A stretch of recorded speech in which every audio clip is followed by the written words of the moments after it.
Voice కూడా మీకు పంపిస్తాను. ఆయన కమిట్మెంట్ ఇచ్చింది. దేనికైనా సిద్ధపడి వచ్చానండి, నేను చెప్తున్నాను. తీయించి తెరవలసిందే.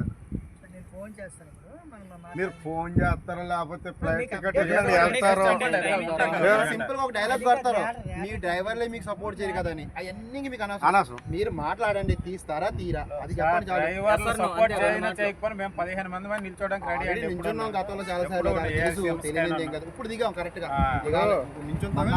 మనం 3 రోజులు వాళ్ళకి గౌరవించి 3 రోజులు కూడా చాలా పక్కగా అందరూ సపోర్ట్ ఇచ్చారు. 3 రోజులు కూడా మీరు ఆ 15 రోజుల్లో ఏదో చేస్తానన్నారు. ఇప్పుడు వచ్చే దానికి రిజల్ట్ మళ్ళీ ఏది లేదు. మా అడ్మిన్స్ 15 మంది 20 మంది ఉన్నాం. 20 మంది నిలబడతామండి. సత్యైనా సరే సాధిస్తామండి. ఇది డ్రైవర్లు అందరి సమస్య, అందరం ఐక్యంగా చేసుకోవాలనేది యూనియన్ కలపలేదు. ఇది యూనియన్ లో కలిపితే అన్ని సంఘాలు ఏకమై చేయవలసి వస్తుంది. అది మాత్రం టెంట్ వేసుకుని ఇక్కడ కూర్చోవలసిన పరిస్థితి వస్తుంది.